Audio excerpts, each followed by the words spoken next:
Vamos a buscar en la palabra del Señor el Evangelio de Marcos, capítulo 9. Marcos, capítulo 9, los versos del 30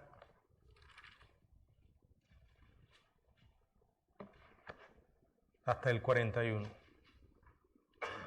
Habiendo salido de allí, caminaron por Galilea y no quería que nadie lo supiese, porque enseñaba a sus discípulos y les decía: el Hijo del Hombre será entregado en manos de hombres y le matarán, pero después de muerto resucitará al tercer día. Pero ellos no entendían esta palabra y tenían miedo de preguntarle. Y llegó a Capernaum. Cuando estuvo en casa les preguntó: ¿qué disputabais entre vosotros en el camino? Mas ellos callaron, porque en el camino habían disputado entre sí quién había de ser el mayor. Entonces él se sentó y llamó a los 12 y les dijo: si alguno quiere ser el primero, será postrero de todos y el servidor de todos. Y tomó a un niño y lo puso en medio de ellos, y tomándole en sus brazos les dijo: el que reciba en mi nombre a un niño como este, me recibe a mí. Y el que a mí me recibe, no me recibe a mí, sino al que me envió. Juan le respondió diciendo: Maestro, hemos visto a uno que en tu nombre echaba fuera demonios, pero él no nos sigue, y se lo prohibimos porque no nos seguía. Pero Jesús dijo: no se lo prohibáis, porque ninguno hay que haga milagro en mi nombre que luego pueda decir mal de mí. Porque el que no es contra nosotros, por nosotros es. Y cualquiera que os diere un vaso de agua en mi nombre, porque sois de Cristo, de cierto os digo que no perderá su recompensa. Padre, gracias por esta tu palabra.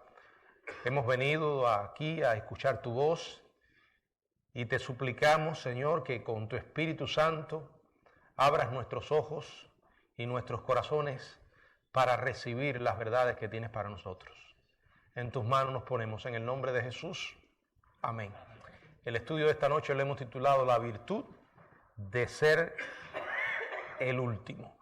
La virtud de ser el último. Bueno, la humildad ciertamente es ajena a la naturaleza humana caída. No somos por naturaleza humildes, más bien todo lo contrario.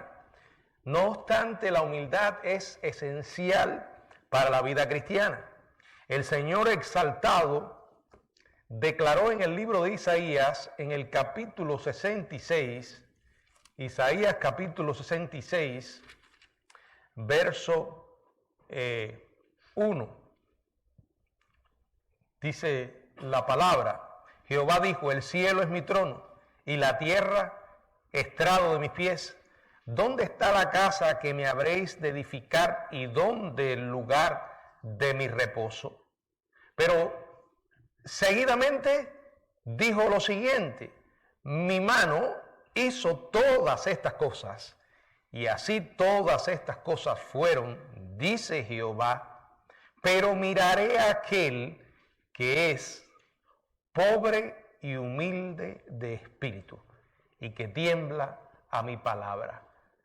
Dios dedica una especial atención a la gente pobre y humilde de espíritu y que tiembla a su palabra. En el Evangelio de Lucas, en el capítulo 14, verso 1, Jesús advirtió: cualquiera que se enaltece será humillado, y el que se humilla será enaltecido. El apóstol Pablo, cuando visitó o cuando escribió la carta a los creyentes de Éfeso, en el capítulo 4, les dice lo siguiente, Efesios capítulo 4, en el verso 1 y 2, yo pues preso en el Señor os ruego que andéis como es digno de la vocación con que fuisteis llamados.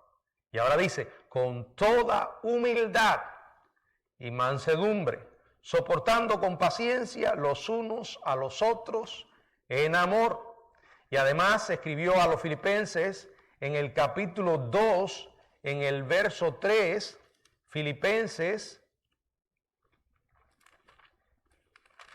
capítulo 2, verso 3, dice: nada hagáis por contienda o por vanagloria, antes bien, nuevamente el tema de la humildad. Antes bien, con humildad, estimando cada uno a los demás como superiores a él mismo. En Colosenses capítulo 3, verso 12 escribió: vestidos pues como escogidos de Dios, santos y amados, de entrañable misericordia, de benignidad, de humildad, de mansedumbre y de paciencia. Nuevamente la mansedumbre.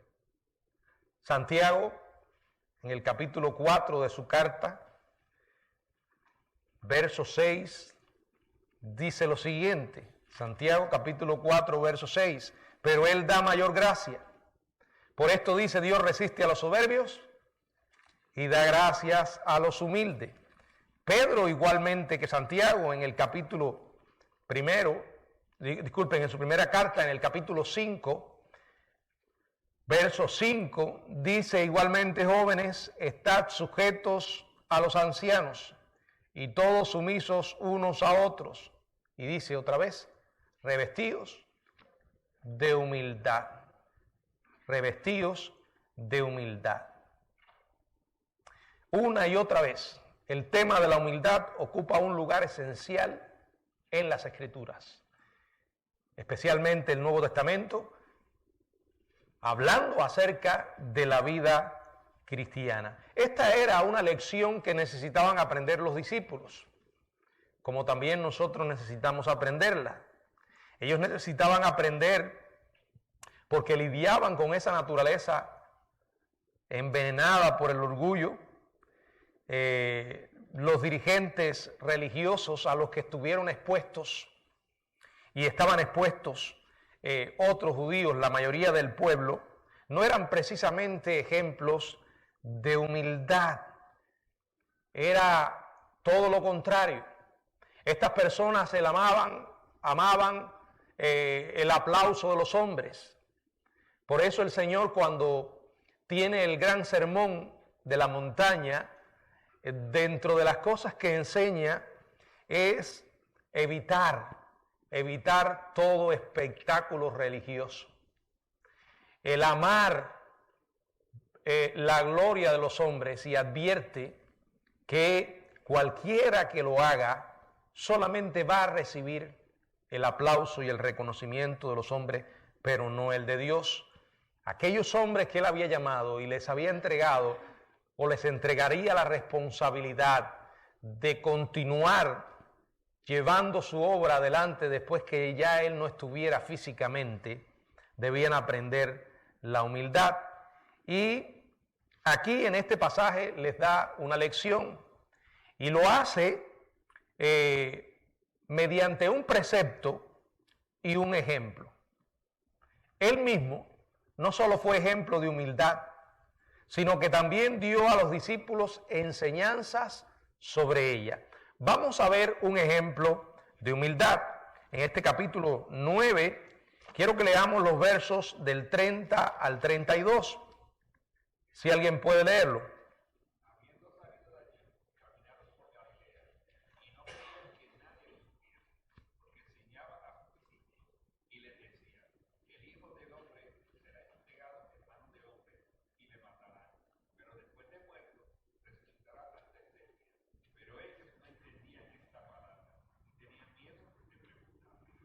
Bueno, mientras viajaban por Galilea, como dice la palabra, Jesús no quería que nadie lo supiese. Su ministerio público en esa región había terminado. Ahora estaba enfocado especialmente en enseñar a sus discípulos. Más tarde habría un breve ministerio público en Judea y en Perea, e incluso un par de breves visitas de regreso a la región de Galilea. Pero ya Galilea no era su base de operaciones. Y como sucedió a menudo, el Señor enseñaba a sus discípulos que el Hijo del Hombre, este Hijo del Hombre ya hemos explicado que es un título mesiánico tomado de Daniel capítulo 7, verso 13.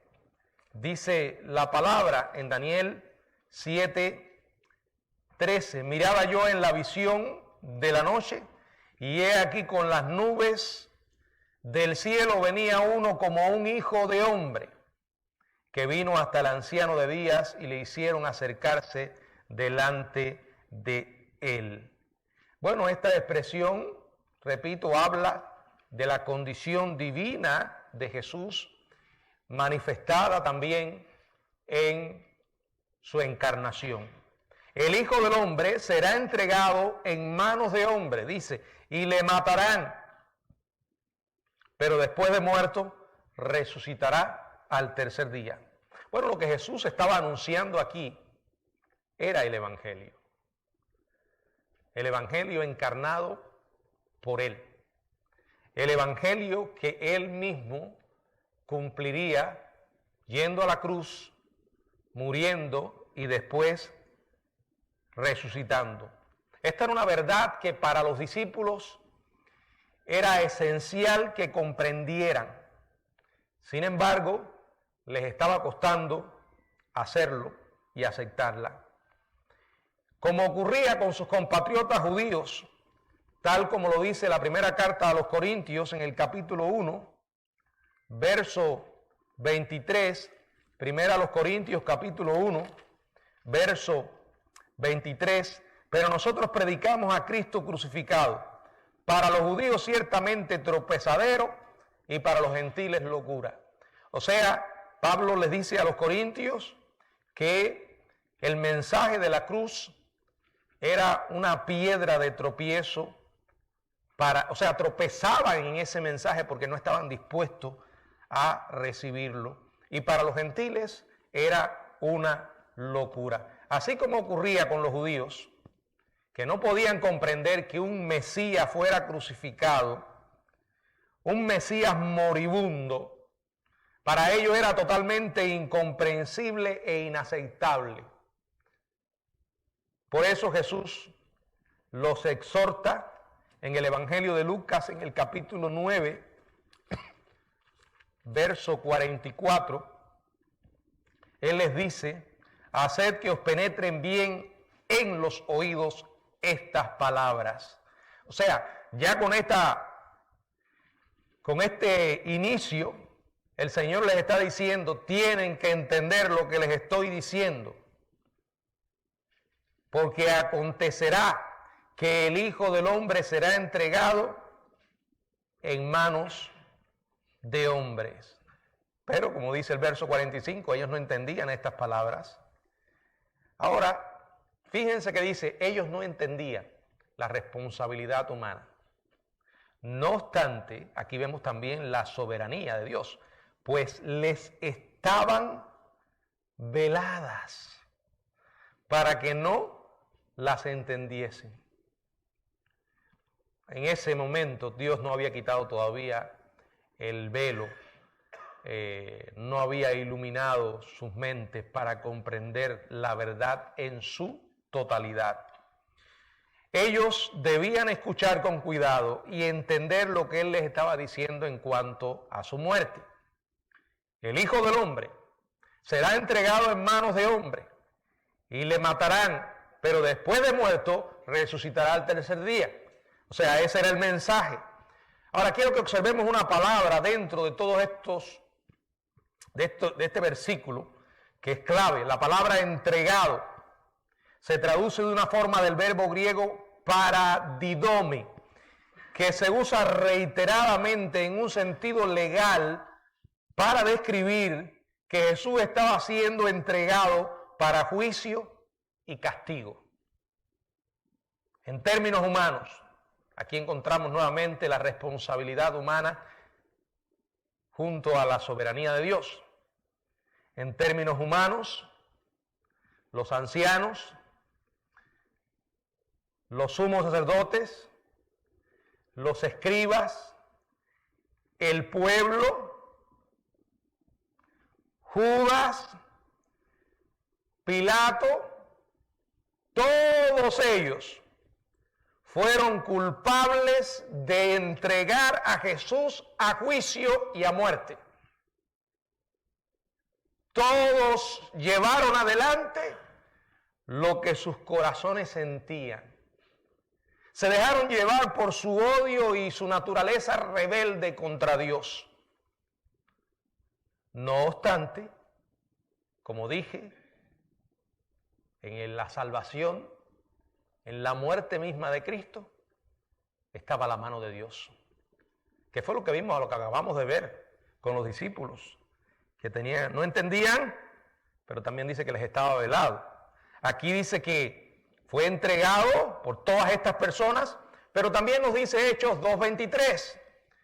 ¿Qué dice Hechos 2:23? Si alguien puede leerlo.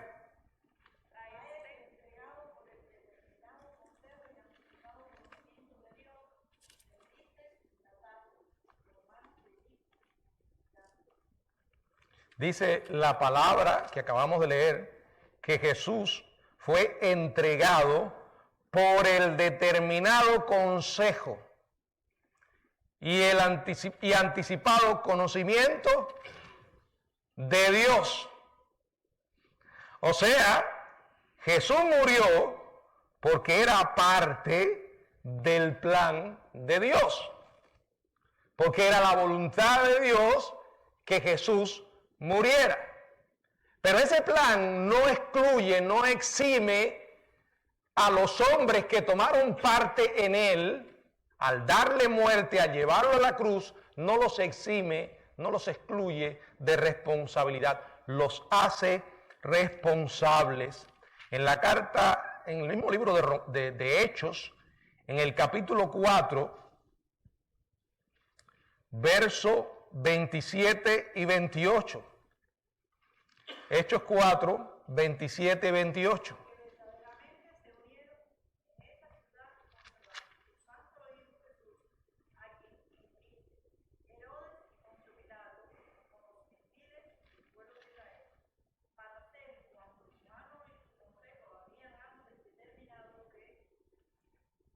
Una paradoja tras otra.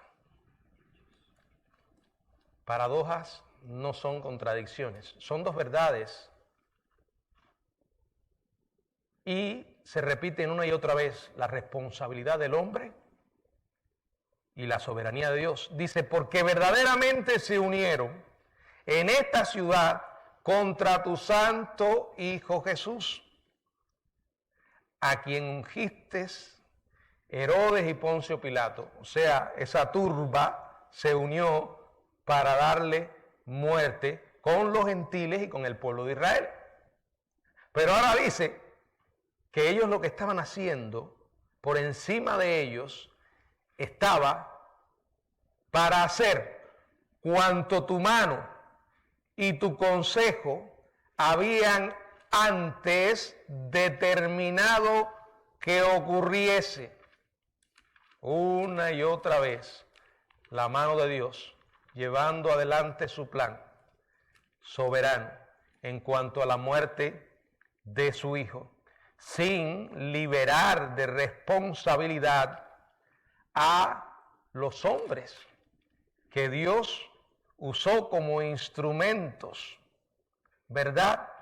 Miren lo que dice Hechos 13, del 27 al 29, porque los habitantes de Jerusalén y sus gobernantes, no conociendo a Jesús, ni las palabras de los profetas que se leen todos los días de reposo, las cumplieron al condenarle. Y sin hallar en él causa digna de muerte, pidieron a Pilato que se le matase. Verso 29. Y habiendo cumplido todas las cosas que de él estaban escritas, quitándolos del madero, lo pusieron en el sepulcro. La mano de Dios, el plan de Dios. Ahora, el Señor fue entregado, repito, por hombres que ejecutaron el propósito soberano de Dios. No solamente los discípulos lidiaron con la realidad de que los judíos y los romanos matarían al Señor, sino también con la idea de que después que lo mataran, iba a resucitar. Ellos entendían que Jesús tenía poder para resucitar. Lo habían visto resucitar a varias personas. Pero pienso que una de las preguntas que debe haberles atribulado era, bueno, ¿y quién lo va a resucitar a él? Lo cierto es que no entendían esta palabra. Tenían incertidumbre en sus mentes acerca de la muerte y resurrección de Cristo, junto con su dolor. Y también hizo que los discípulos tuvieran miedo de preguntarle para tener más información al respecto. Jesús elige de modo compasivo no revelarles información que sabía que les iba a devastar la fe que tenían. En vez de eso, les veló estas palabras, como dice Lucas 9:45, para que no las entendiesen, en ese momento. ¿Ustedes se dan cuenta, hermanos, que el Dios de la Biblia está más involucrado en nuestra vida o en la vida humana de lo que nosotros a veces pensamos? En la misma Biblia encontramos un ejemplo tras otro de Dios moviéndose en la historia humana y ejecutando planes que el hombre le es imposible estorbar, porque Él es soberano, porque Él es Dios. Sin embargo, los seres humanos llevan adelante sus intenciones por las que Dios les hace responsable. Dios no tiene solo su manera de hacer las cosas, sino su tiempo para hacerlo.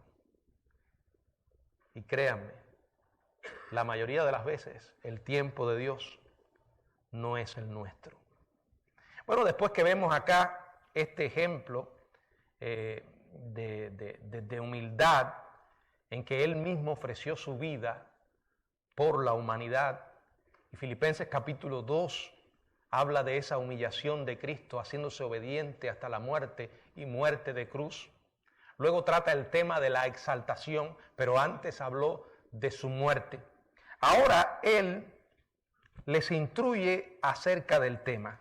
Y quiero que leamos los versos, a medida que vamos a ir sobre ellos, del 33 al 40. No lo vamos a leer todos ahora, según yo vaya indicando. Primero leamos el 33, Marcos 9:33.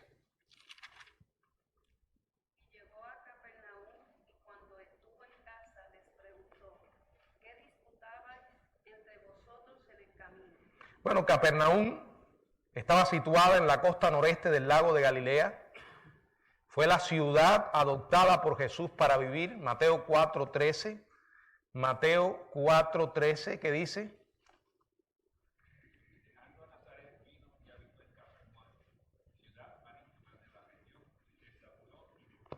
Varios de los apóstoles también estaban relacionados con Capernaum.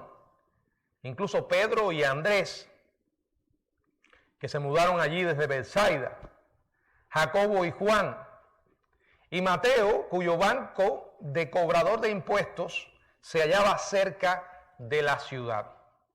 Bueno, cuando llegan allí, como dice la palabra, a Capernaum, y cuando estuvo en casa, posiblemente la de Pedro, les pregunta, ¿qué estaban discutiendo en el camino? ¿De qué disputaban? Y Jesús aprovecha la oportunidad ante el silencio de ellos, porque dice la palabra, mas ellos callaron, para darle una enseñanza acerca de los efectos negativos del orgullo. No hay cosa que nos haga más parecidos al diablo que el orgullo. Fue el orgullo el que hizo que Satanás se convirtiera en lo que es. No hay cosa que nos haga más parecido a Dios que la humildad. Él es la encarnación misma de la humildad. Vamos a ver los efectos negativos del orgullo. Lo primero que el orgullo hace es que destruye la unidad. Dice el verso 34, mas ellos callaron, porque en el camino habían estado disputando entre sí quién habría de ser el mayor. Bueno, en esa larga caminata, desde Cesarea de Filipo hasta Capernaum, Ellos se enfrascaron en un debate prolongado, un debate acalorado, y al no querer admitir lo que habían estado hablando, porque estaban avergonzados, dice que callaron. Los discípulos habían sido, la discusión había sido otro episodio en ese largo debate acerca de quién había de ser el mayor. En el mismo capítulo 10, no lo vamos a leer, pero en los versículos del 35 al 40 la cosa sigue, ¿verdad? Continúa increíblemente en la última cena, la noche antes de la muerte de Jesús. Alguien que lea Lucas 22, 24. Lucas 22, 24.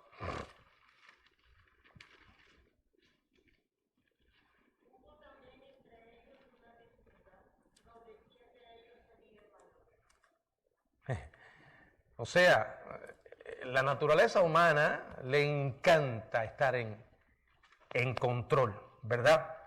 No disputamos así por posiciones humildes.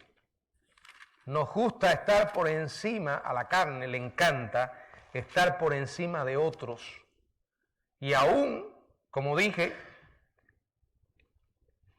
increíblemente, en la última cena, la noche antes de la muerte de Jesús, estaban discutiendo. Dice que, como leyó la hermana, hubo una disputa sobre quién de ellos sería el mayor. Él había acabado, él acababa de hablarles de su humillación. Y ellos lo que estaban pensando es en sus propias exaltación. Ahora, no puede haber verdadera humildad entre gente orgullosa, porque solamente los humildes son capaces de amar. Pablo escribió a la iglesia de Filipo en el capítulo 1, verso 27. Alguien que lo lea. Filipenses 1, 27.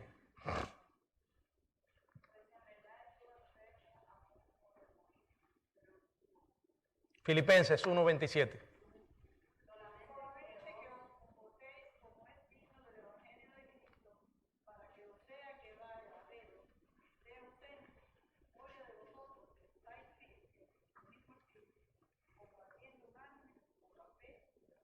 Dios quiere, y aquí está hablando a través del apóstol Pablo, que seamos firmes en un mismo espíritu, combatiendo unánimes por la fe del Evangelio. Esa unidad solo la brinda la persona de Jesucristo. Y es en la Biblia donde encontramos a Cristo. Y es en torno a la verdad bíblica que podemos estar unidos a pesar de quiénes seamos, de dónde hayamos venido y de toda la gama de pensamientos que ocupen nuestra mente. El orgullo, repito, destruye la unidad. El orgullo echa a perder el honor. Marcos 9:35.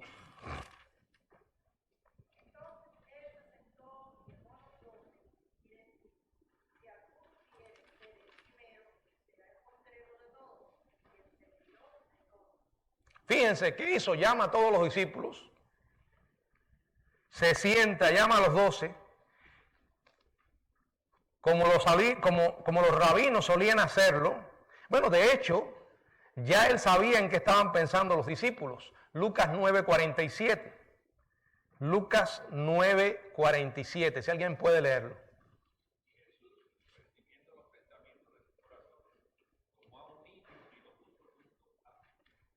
O sea, descubrió lo que estaban pensando, se sienta y comienza a enseñarles. Si alguno quiere ser el primero, será el postrero de todos, el servidor de todos.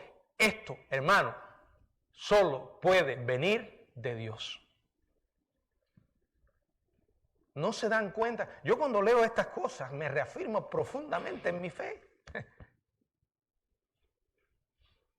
Hay muchas cosas que puede que no entienda, Pero vivo cada día más convencido que a pesar de las cosas que pueda no entender, esta es la palabra de Dios.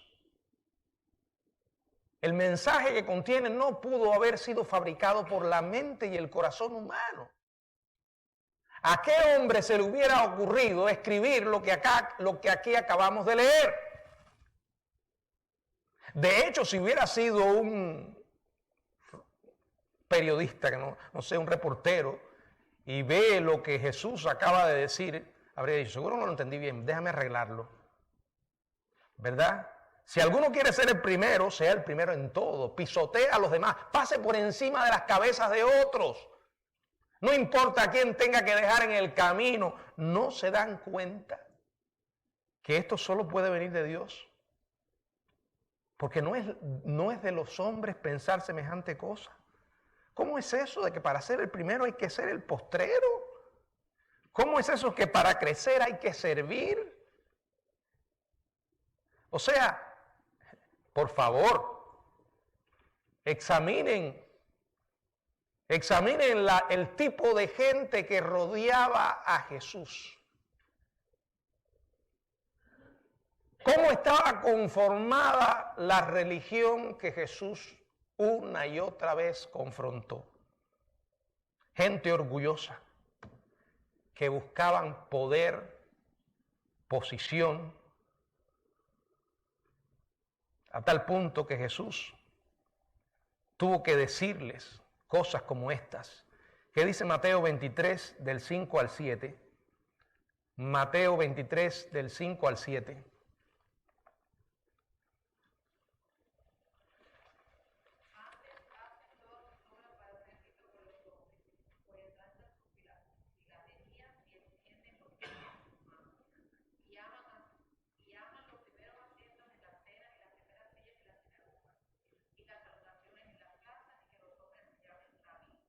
Hermano, esto parece una historia muy actual. Sin embargo, es tan antigua. Pero como es una historia del hombre mismo, sigue siendo la misma. El Señor los tiene que reprender porque lo que hacían, lo hacían para que otros le vieran. Dice, hacen todo para ser visto por los hombres. Fíjense, la motivación que tenía era equivocada. Aman los primeros asientos en la cena, las primeras sillas en la sinagoga. No está mal sentarse en los primeros asientos de un templo, ni tampoco en una sinagoga. Aquí el problema era que ellos amaban eso, ¿verdad? Las salutaciones en las plazas, no es malo tener un discurso público. El problema es que ellos amaban eso. Y además, los títulos. Rabí, rabí, rabí. Porque eso gratifica el ego. ¿Verdad? ¿Qué dice Mateo 6, del 1 al 5?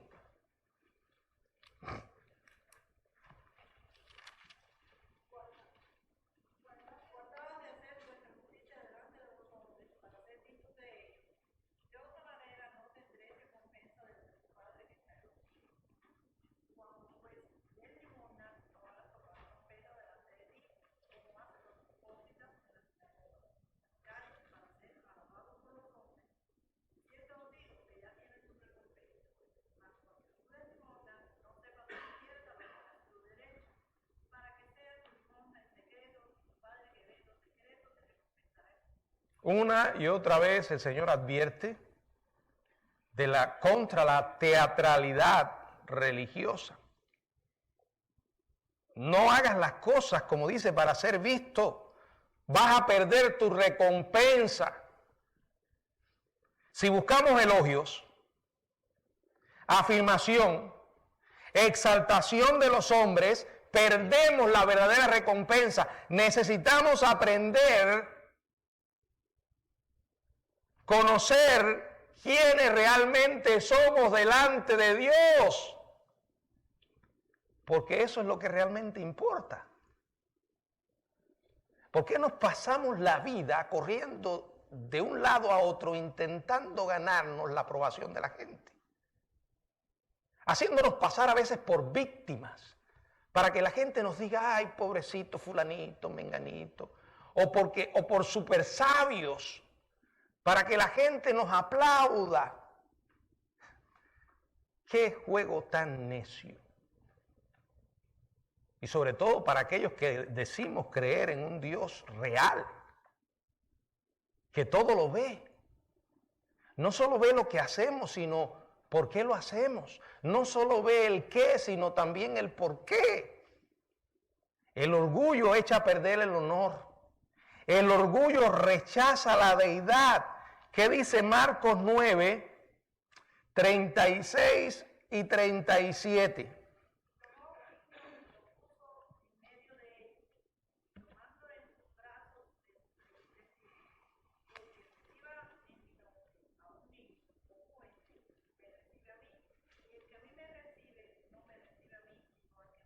No solo enseñó algo fuera de serie. Si alguno quiere venir, si quiere ser el primero, será el postrero de todo, el último. O sea, ¿quiere ser el primero? Ponte en lo último de la cola. Sirve a todos. Una gente humilde no lo anda publicando. Eso es falsa humildad. Silenciosamente, Dios sabe lo que estás haciendo. Y para martillar en esto, pone un ejemplo, toma a un niño, tal vez uno de los hijos de Pedro, como algunos han sugerido, y usa a este niño para dar una lección objetiva, como era típico de Jesús. Él varias veces usó a los niños para transmitir lecciones de humildad, porque los niños no han logrado, no han cumplido nada, no tienen poder u honor, son débiles, dependientes, rechazados. De hecho, cuando yo veo a los niños pequeños, siento una atracción por ellos especial. ¿Saben por qué? Porque estoy mirando a una criatura que, aunque haya nacido con una naturaleza pecaminosa, todavía es inocente. Muy pronto vamos a hablar sobre ese tema, porque creo que aquí en el orden que viene Marcos, Jesús toca el tema, la salvación de los niños pequeños o los bebés que no tienen capacidad para decidir por el Evangelio todavía. Por eso cuando veo a un niño yo digo, una criatura inocente, todo lo que un niño hace en esa etapa no lo hace por maldad. Por eso, Él tomó a los niños y los usó para darles lecciones. Aunque los rabinos se las traían, ¿sabes? Ellos consideraban una pérdida de tiempo enseñar a un niño la Torá, a un niño menor de 12 años. Eso es una gran tontería, porque es precisamente en esa edad y antes en que un niño aprende tanto. Los niños pequeños se pueden comparar con los creyentes, de ahí que Jesús dijera, el que reciba en mi nombre a un niño como este, me recibe a mí. Y el que a mí me recibe, no me recibe a mí, sino al que me envió. Claro, cuando él habla del niño, no se está refiriendo en sí a literalmente el niño, sino que lo toma como una enseñanza del creyente que ha llegado a ser humilde y confiado como un niño. La realidad es que la manera en que los cristianos nos tratamos unos a otros es como si estuviéramos tratando a Cristo. Por el contrario, aquellos que rechazan a otros, los rechazan a Él. El relato de Mateo acerca de este incidente en el capítulo 18 desarrolla este tema.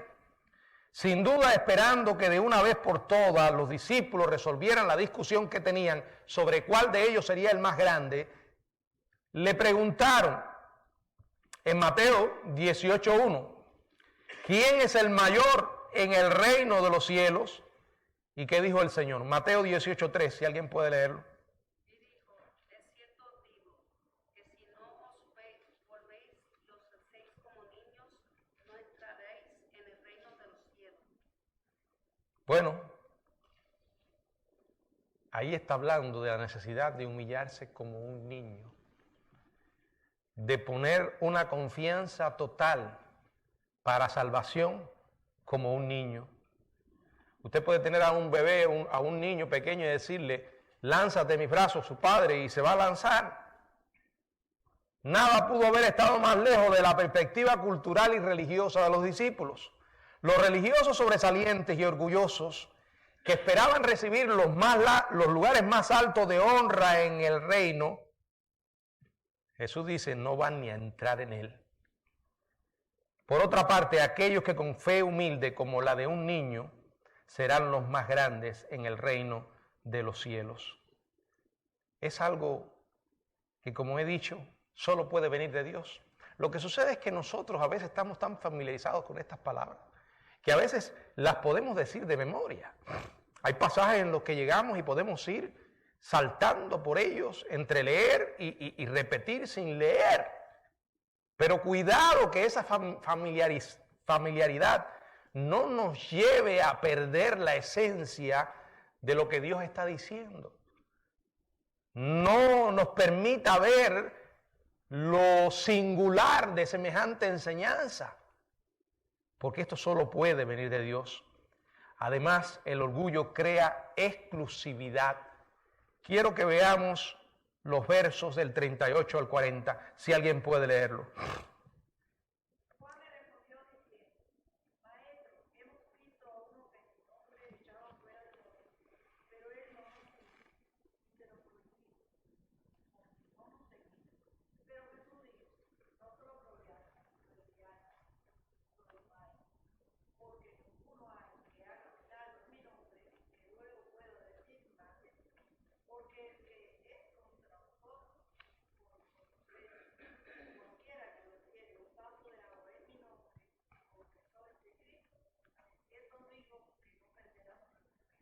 Bueno, acá encontramos con la conciencia turbada por el reproche que el Señor le hiciera de su orgullo. Parece que le llegó a Juan. Juan le responde, y es curioso, porque es el único momento registrado en los evangelios sinópticos en que Juan haya hablado solo. Ahora dice, Maestro, hemos visto a uno que en tu nombre echaba fuera demonios, pero él no nos sigue. Y se lo prohibimos, porque no nos seguía. Bueno, el incidente al que se refirió, usted lo puede buscar en los evangelios, que no lo va a encontrar. No está relatado en la Biblia. Pero el exorcista estaba realmente echando fuera demonios. Un caso diferente al de los hijos de Seba. ¿Se acuerdan en el libro de los Hechos? Que eran unos personajes que querían usar el exorcismo sin tener la autoridad de Cristo. Y ustedes recuerdan lo que les pasó, ¿no? Está en Hechos 19 del 13 al 16. También el Señor dice en Mateo 7 que muchos me dirán en aquel día, en tu nombre echamos fuera demonios. Pero este no es el caso del que está hablando aquí.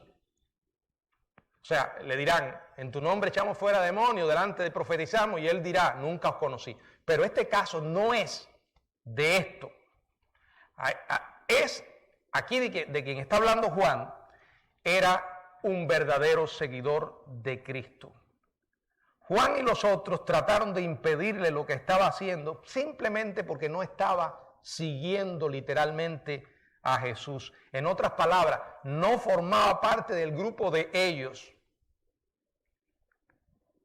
Y ellos con una mentalidad exclusivista en este sentido, Jesús les tiene que decir, no se lo prohibáis, porque ninguno hay que haga milagro en mi nombre. Pero acuérdense, Él está hablando de alguien que hace milagros en su nombre de verdad. Aquí no se trata de usar el nombre de Jesús por usarlo. Ya le dije, el caso de Mateo 7, los hijos de Seba. Alguien puede hablar de parte de mencionar el nombre de Jesús. Por eso no todo el que se llena la boca hablando de Cristo, de la Biblia, tiene realmente la autoridad para hacerlo. Porque para poder realmente hacerlo con la autoridad de Cristo, número uno, hay que haber nacido de nuevo. Y número 2, vivir en una relación con ese Dios. Hoy en día mucha gente habla de parte de Dios o dice que vienen de parte de Dios y con una desfachatez tremenda y una facilidad que raya en la desvergüenza. Dios me dijo que te dijera. ¿No han visto eso? Oye, como yo a veces digo, como Dios le dice cosas a la gente. Cuando ya tú te encuentras con alguien, Dios me dijo que te diga.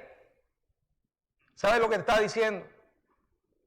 Óyeme y haz lo que te voy a decir, aunque te diga ahora, sal para allá afuera y tírate delante de un carro, me lo dijo Dios. Se asombran, ¿verdad?, de que una persona sea capaz de decir, pero bueno, estupideces como esas son las que están predicando hoy muchos charlatanes y se esconden detrás de que Dios le dijo. Mucho cuidado, hermanos. ¿Sabe quién es el que busca a esos payasos? ¿Saben quiénes son los que buscan a esos personajes? Aquellos que dicen ser cristianos y no tienen una relación con Dios. Porque si usted no tiene una relación con Dios, y vuelvo a decirlo, usted va a tratar de llenar ese vacío de manera equivocada. Tenemos la fuente con nosotros. Dios está disponible, se lo acabé de decir. Cuando poníamos el ejemplo de la intervención de Dios en la historia humana. El Dios de la Biblia es un Dios personal, no es un Dios distante. Lea la Biblia y verá cómo desde el mismo comienzo Dios estuvo relacionándose con el hombre. Empezó a buscar un hombre. Primero Adán y Eva.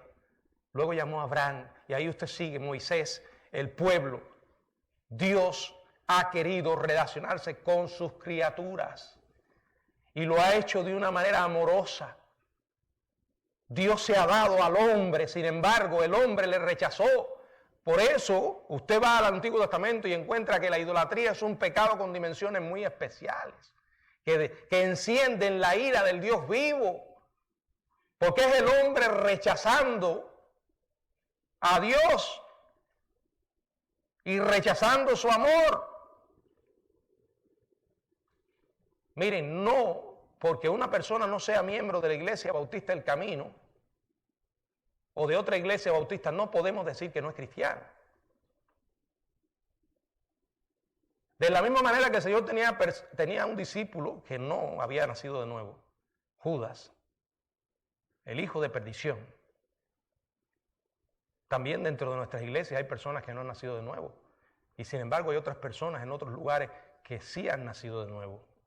Y que son cristianos y que aman al Señor. Sabemos que hay puntos en los que a veces discrepamos. Pero hay aspectos que son esenciales de la fe cristiana. Esos aspectos no se pueden negociar. Y por cierto, están muy claros en la Biblia. Y uno de ellos es tener la palabra, la Biblia como la palabra de Dios.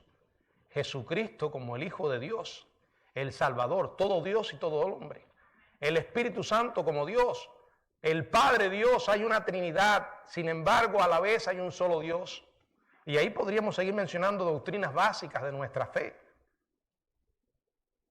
El hombre hacía un uso legítimo del nombre de Jesús. Por eso proclamaría la palabra de él. El principio es claro. El que no es contra Cristo. Por eso él dice, ¿verdad? El que no es contra mí, es por mí. El que no es contra Cristo y sus seguidores, por ellos es. La respuesta de Pablo con relación a quienes trataban de edificar una reputación para sí mismo, denigrando al apóstol y su ministerio, ilustra esta verdad. Filipenses 1, del 15 al 18, si alguien puede leerlo.